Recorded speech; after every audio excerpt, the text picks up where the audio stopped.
मैं professor Guddu Kumar BTTC Vaishali. आज हम पढ़ेंगे DLED first year question number 7। ठीक है, कोर्स F7 गणित का शिक्षण शास्त्र से रिलेटेड टॉपिक है। ठीक है, मापन के कौन कौन से प्रकार हैं उनका संक्षेप में वर्णन करें या वर्णन कीजिए। ठीक है, मापन को दो भागों में विभक्त किया जाता है या विभक्त किया जा सकता है, मानसिक मापन और भौतिक मापन। ठीक है, एक और बात आपको बता दें, इस क्वेश्चन मापन के कौन कौन से प्रकार हैं, मेजरमेंट जिसको कहते हैं, उनका संक्षिप्त में वर्णन करें। इसका 2 लेवल बताया गया है। नंबर 1 है आपका मानसिक मापन, जिसको बोलते हैं मेंटल मेजरमेंट। ठीक है, मानसिक मापन के अंतर्गत विभिन्न मानसिक क्रियाओं जैसे बुद्धि, रुचि, अभियोगिता, उपलब्धि आदि का मापन किया जाता है। देखिए, इस क्वेश्चन इजी है, लेकिन इसको समझना है। एक टर्म जो है आपको बिल्कुल जो है मैथमेटिक्स टर्म का वर्ड है। ठीक है, मानसिक मापन जिसको इंग्लिश में कहते हैं मेंटल मेजरमेंट, इसको रिपीट कर देना है फिर से एक बार कि मानसिक मापन के अंतर्गत विभिन्न मानसिक क्रियाओं जैसे बुद्धि, रुचि, अभियोगिता, उपलब्धि आदि का मापन किया जाता है। इसकी प्रकृति सापेक्षिक होती है, अर्थात इसमें प्राप्तांकों का स्वयं में कोई अस्तित्व नहीं होता।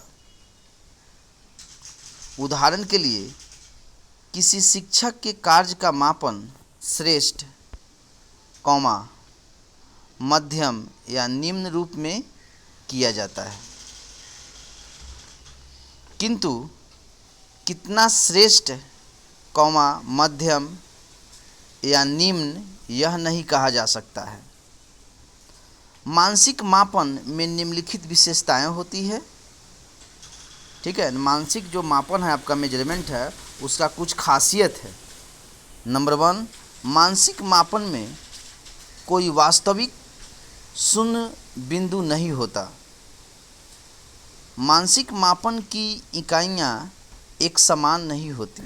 नंबर 2, इसकी इकाइयाँ सापेक्ष मूल्य की होती है।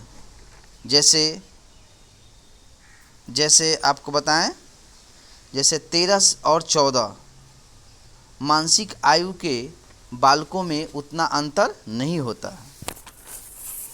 ठीक है, उतना अंतर नहीं होता जितना 7 और 8 मानसिक आयु के बालकों में होता है।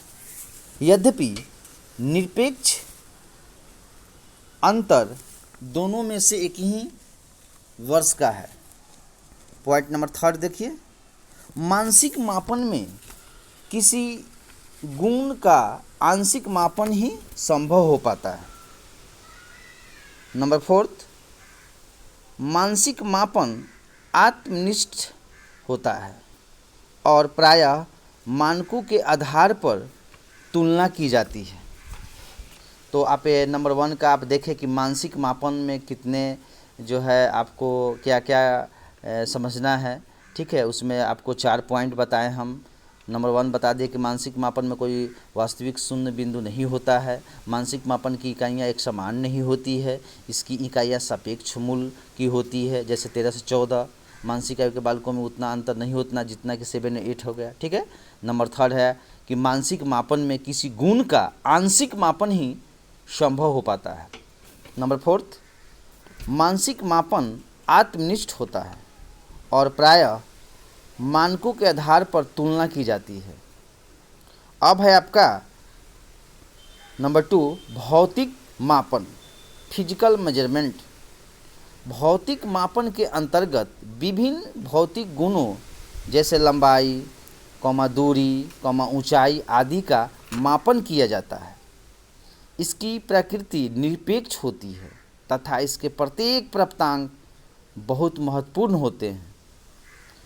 भौतिक मापन की प्रमुख विशेषताएं निम्नलिखित हैं। आप मानसिक मापन का ऊपर विशेषता देख लिए थे 4 पॉइंट। अब भौतिक मापन यानी फिजिकल मेजरमेंट का भी 4 पॉइंट है। नंबर 1, भौतिक मापन में एक वास्तविक शून्य बिंदु होता है जहां से कार्य प्रारंभ करते हैं। जैसे 5 फीट का अर्थ है 0 से ऊपर 5 फीट, बिल्कुल सही है। नंबर 2, भौतिक मापन की सभी इकाइयां समान अनुपात में होती है। जैसे 1 फुट के सभी इंच समान दूरी पर स्थित होते हैं। अब है आपका नंबर 3, भौतिक मापन में किसी वस्तु या गुण का पूर्ण मापन संभव है। जैसे संपूर्ण पृथ्वी के क्षेत्रफल की गणना कर सकते हैं। पृथ्वी और चंद्रमा के बीच की कुल दूरी का मापन किया जा सकता है। नंबर 4, भौतिक मापन स्थिर रहता है। जैसे यदि किसी मेज की लंबाई 4 फुट है तो 2 साल बीत जाने पर भी लंबाई उस यथावत रहेगी, कांस्टेंट रहेगी। ठीक है। इस प्रकार आप देखें कि मापन से रिलेटेड आपको 2 पॉइंट रहा। एक रहा मानसिक मापन, ठीक है, और सेकंड है भौतिक मापन। ठीक है। इसको अच्छे से आप नोट्स तैयारी कीजिए और एग्ज़ाम का प्रिपरेशन कीजिए। शुभकामना।